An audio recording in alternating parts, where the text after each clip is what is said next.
अस्सलाम वालेकुम। चंद्र Prabha media service new जीनत लेन में आप सभी का स्वागत है। हमारे जितने वीडियो देखने वाले हैं सबको नमस्कार। आप लोग हमारा वीडियो देखते हैं और हमारे वीडियो देखने के बाद में आप लोगों ने कई तरह के सुझाव दिए हैं, जो कि मैं आपका आभारी हूँ और अपने आलोचना करने वाले का भी आभारी हूँ, क्योंकि आलोचना करने से हमारी कमजोरी उजागर होती है, हमारी कहाँ कहाँ पर क्या कमी है ये उजागर होती है। तो आज आपको अपने जानकारी वीडियो बनाने के पीछे जानकारी देना के मूल उद्देश्य है कि वीडियो बनाते लोगों को जानकारी देना और लोगों से जानकारी लेना। अभी हमारे आलोचना करने वालों ने हमसे कई तरह के सवाल किए और उसका जवाब देना इसलिए ज़रूरी है क्योंकि कोई भी आदमी हमसे कुछ पूछ सकता है और उसका जवाब देना अपना कर्तव्य बनता है। और सवाल सम्मानपूर्वक पूछा जाए तो आदमी सब लोग उसका सम्मान करेंगे, क्योंकि कोई भी आदमी हो अगर किसी चीज़ की जानकारी चाहिए तो सम्मानपूर्वक प्रश्न करना और सम्मानपूर्वक अपने आलोचना करने वाले का उसका उपयुक्त उत्तर देना, उसका शंका समाधान करना। ये दो लोग ऐसे होते हैं जो कि समाज के लिए लोकहित कार्य में सम्मिलित माना जाता है। समाज का ये आईना होता है और मुस्लिम समाज में जो विचारधारा के लिए तो सभी लोगों को पता है। एक है अहले सुन्नत वल जमात, जिसको बरेली वाली कहा जाता है, और दूसरा तबलीगी जमात, देवबंद विचारधारा के होते हैं। ये दोनों की विचारधारा अलग अलग है और लोगों में आस्था होती है, सबकी सोच अलग बनी हुई है। वो यहाँ पर स्वतंत्रता है, वहाँ पर आज़ादी है कि अच्छे काम करने की, लोगों में बोलने की आज़ादी की, लोग सही बात बोलें, इसलिए आलोचना होना जरूरी है। आज देखिए अपने भारत देश में बौद्ध समाज के लोग हैं, आदिवासी समाज के लोग हैं, इसमें ब्राह्मण समाज के है, क्षत्रिय समाज के है, वैश्य समाज के है, मुस्लिम समाज के है, ईसाई समाज के है, सिख समाज के लोग, सभी लोग समाज के लोग हैं और सभी लोग अपने अपने शिक्षा संस्था का संचालन कर रहे हैं, अपने अपने व्यापारिक संस्थाएं का संचालन कर रहे हैं। और हमारा भारत देश कृषि प्रधान देश है, लोग खेती बाड़ी में अपना रखती है और भी है। तो हमको अपने समाज के बारे में बोलना और सभी समाज के लोग अपना शिक्षा संस्था का संचालन कर रहे हैं और सभी समाज के लोग अपने अपने विचारधारा के अनुसार अपने शिक्षा संस्था का संचालन करते के साथ ही साथ लोकहित और राष्ट्रहित में अपना अपना काम कर रहे हैं। अगर हम कहें जैन समाज, हम तो मुस्लिम समाज के, जैन समाज वाले भी अपने शिक्षा संस्था का संचालन कर रहे हैं, वो भी अपने अपने विचारधारा के अनुसार अपना अच्छे काम कर रहे हैं।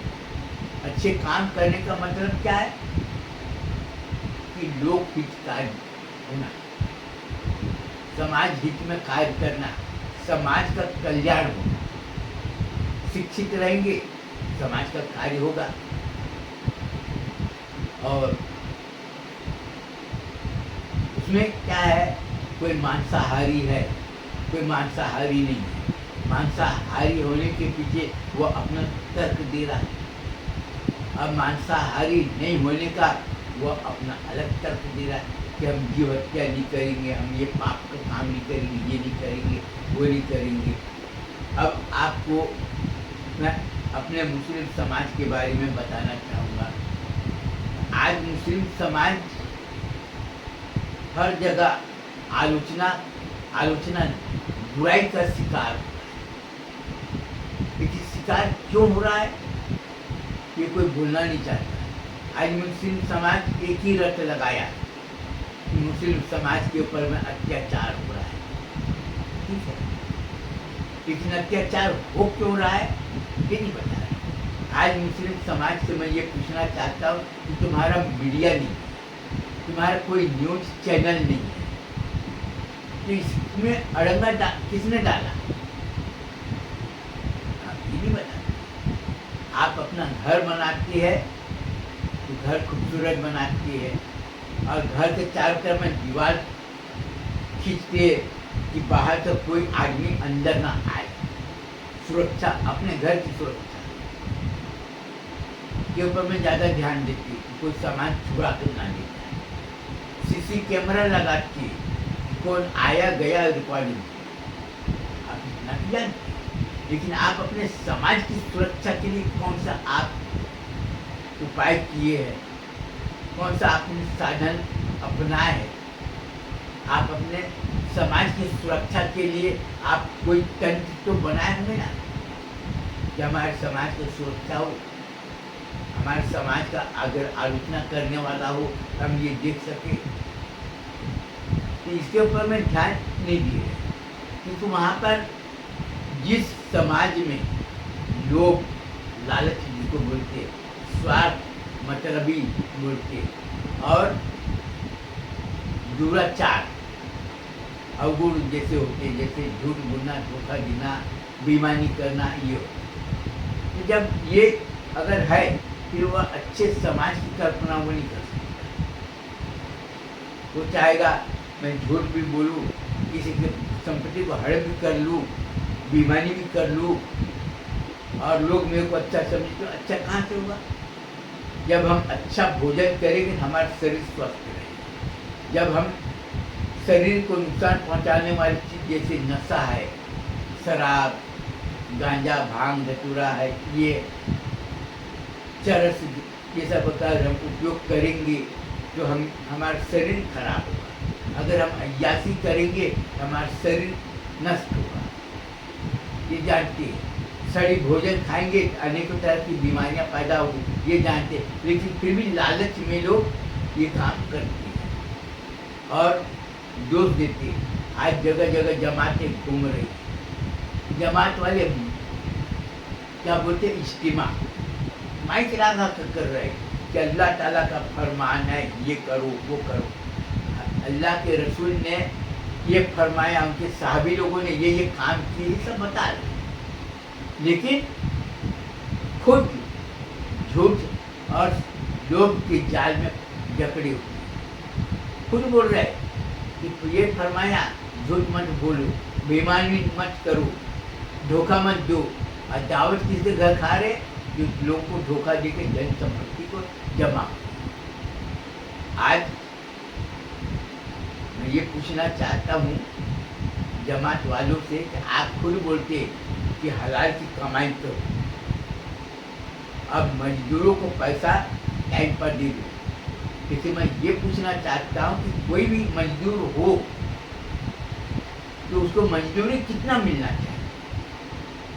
कोई आदमी अगर मजदूरी करता है, उसके घर में उसके माँ बाप तो होंगे, उसके बीवी होंगे, उसके 2-3 बच्चे होंगे, तो वो मजदूरी कितना करे जो अपने माँ बाप को, अपने बीवी, 2-3 बच्चे है, खुद है, उसका कम कम खाना कपड़ा ये सब का इंतजाम कर सके। ये तो कोई भी आदमी सोचेगा ना कि भाई मैं एक दिन में अगर मैं 500 रुपया कमाऊँगा तो अपने बीवी के माँ बाप को इतना खर्चा पूरा करूँगा, कपड़ा लेना है, ये लेना है, तो करेगा। आज के महंगाई के हिसाब से कितना होना चाहिए? अब यही बात मस्जिद के इमाम के लिए हमने कई बार लोगों को बोली, तो लोग मैं पूछा कि मस्जिद के इमाम को तनख्वाह कितना मिलना चाहिए, इसका जवाब आज तक कोई नहीं दिया, कोई नहीं बोला। क्या बोलते हैं, अरे मस्जिद के इमाम साहब को क्या 5 वक्त का नमाज पढ़ाना है और वो ट्यूशन वगैरह कर लेगा, ठीक करेगा। मौजन साहब को मैं बोला 20,000 रुपया कम कम मिलना चाहिए, तो मौजन साहब क्या रोज़ 2 घंटा काम करता है उसको क्या करना है, ये सब काम। सवाल 2 घंटा का ये सब करना। सवाल है मुअज्जिन साहब की जिम्मेदारी क्या है, मस्जिद की साफ सफाई करना, मस्जिद की देख रेख करना, ये उसकी जिम्मे में आता है। तो कोई गंदगी तो नहीं है, कोई इधर तो नहीं है, वक्त में उसकी 5 वक्त नमाज से पहले उसका काम है अजान देना, अजान देता है, ये करता है। अब इमाम साहब का काम है 5 वक्त नमाज पढ़ाना, आंधी हो, बरसात हो, चाहे तूफान हो, चाहे गर्मी हो, चाहे ठंडी हो, चाहे कोई भी मौसम हो, लेकिन वो 5 वक्त उसका काम है नमाज पढ़ाना। और बच्चे हैं, अगर सुबह अगर फजर की नमाज पढ़ाने के बाद में बच्चे है, अगर पढ़ाता है मदरसा, तो अलग से वो उसी में आ जाता है, लेकिन ये उसकी कर्तव्य बनती है। वह उसकी मजदूरी कितना होना चाहिए, उसकी मजदूरी है ना। जब आप खुद बता रहे कि हम कुरान शरीफ में हमारे ईमान है और हमको ये काम करना चाहिए, ढिंडोरा पीटते हम ईमान वाले हैं और हम हक बात हमेशा बोलते, तो तुम्हें तो जवाब नहीं दे रहे, मैं पूछ रहा हूँ और बात कर रहे बड़ी बड़ी बात। आज जमात में जाने के बाद में खुदे बोल रहे कि झूठ के साथ में नहीं, शैतान की पहचान क्या है, झूठ बोलेगा, बेईमानी करेगा, लोगों को धोखा देगा, दूसरे के माल को हड़प करेगा, तुम्हें खुद बता रहे, ये शैतान की निशानी है। और जो बोलते हैं ईमान वाले की निशानी क्या है, आप अपने मुंह से खुद बोल रहे हैं, ईमान वाले की पहचान है वो झूठ नहीं बोलेगा किसी के साथ में, किसी के माल को हड़प नहीं करेगा, किसी को धोखा नहीं देगा, किसी के साथ में लड़ झगड़ा नहीं करेगा। आप अपने बता रहे ये ईमान वालों की पहचान है, आप अपने बताए, लोग खुद माइक से चिल्ला चिल्ला के बोल रहे हैं कि हम ईमान वाले हैं और हुजूर का फरमान है कि किसी को धोखा नहीं देना चाहिए, किसी की बहू बेटी माँ बहन को बुरी नजर से नहीं देखना चाहिए, खुदे पता है और खुद उसका उल्टा काम कर रहे हैं। और आज जाकर देखो, आज मुसलमान हर जगह झूठ बेईमानी में आगे है और लोग ये वीडियो बना के लोग डाल रहे हैं। ये मोबाइल है, मोबाइल में अच्छे भी रिकॉर्डिंग हो रहे हैं और बुरे भी हो रहे हैं, बड़े बड़े मौलाना साहब के बयान हो रहे हैं, लेकिन हम मदरसा खोले, सबको मालूम है और हमने सबको बताए, अपने मेहनत की कमाई से अपना मदरसा चलाओ, अपने 100% हलाल की कमाई से मदरसा चलाओ। तो ये बताओ मेरे को कि हम जो नमक साबुन ये सब बेचते हैं, ठीक, कई लोग बोलते हैं चंदा, भाई हम जब बताए कि हमको मेहनत करना है तो हम चंदा काहे को नहीं, चंदा के लिए किसके लिए बनाए, या आपातकालीन परिस्थिति में मजबूरी में बनाएंगे कि तुम अपना मेहनत करो और साथ ही साथ अपने कौम के लिए तुम क्या करना चाहते। जब हमने बताए कि आप चंदा देते हो तो आप 1000 रुपया, 5000 रुपया, 10,000 रुपया, 20,000 रुपया, 50,000 रुपया पूंजी लगाओ, छोटे छोटे इंडस्ट्री डालो और अपने कौम को, लोगों को रोजी रोटी से जोड़ो। हमने गारमेंट इंडस्ट्री खोली, लड़की लोग सिलाई सीखेंगे, सूरत से, अहमदाबाद से, नागपुर से कपड़ा लाएंगे, कुर्ता पैजामा सलवार बनाएंगे, बेचेंगे और लोग खरीदेंगे और लोग खरीद रहे हैं। क्यों? मदरसे की तरफ से, अरे मदरसे वाला है, हाँ बहुत बढ़िया। क्यों? खैर उसके दो है, एक तो मदरसे का आमदनी का जरिया को मजबूत करना, दूसरा उसकी सोच क्या बनी कि मदरसे में जो माल तैयार हो रहा है, माल खरीदेंगे तो मदरसे में काम करने वाली जो सिलाई जो करने गारमेंट इंडस्ट्री में जो लड़कियां औरतें हैं, उसकी रोजी रोटी इसी से चलेगा, क्योंकि ये भावना बनी। और ये भावना उसके लिए कितनी कारगर सिद्ध हुई कि आज हजारों लोग को रोजी रोटी मिल रही है। आज हम धीरे धीरे हमारा कारोबार अच्छा चल रहा है और आने वाले वक्त में भी इसका नतीजा बहुत ही अच्छा निकलेगा, हम ये चाहते हैं।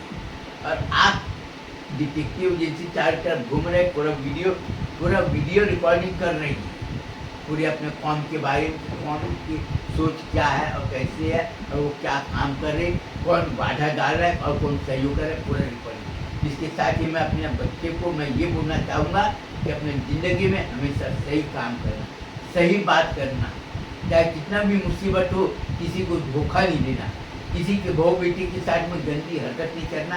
ये शिक्षा देने का मूल उद्देश्य ये होता है। इसके बाद मैं आपसे इजाज़त चाहूँगा और मैं सब लोगों से विदा लूँगा। खुदा हाफिज़, फिर मिलेंगे। सबको नमस्कार।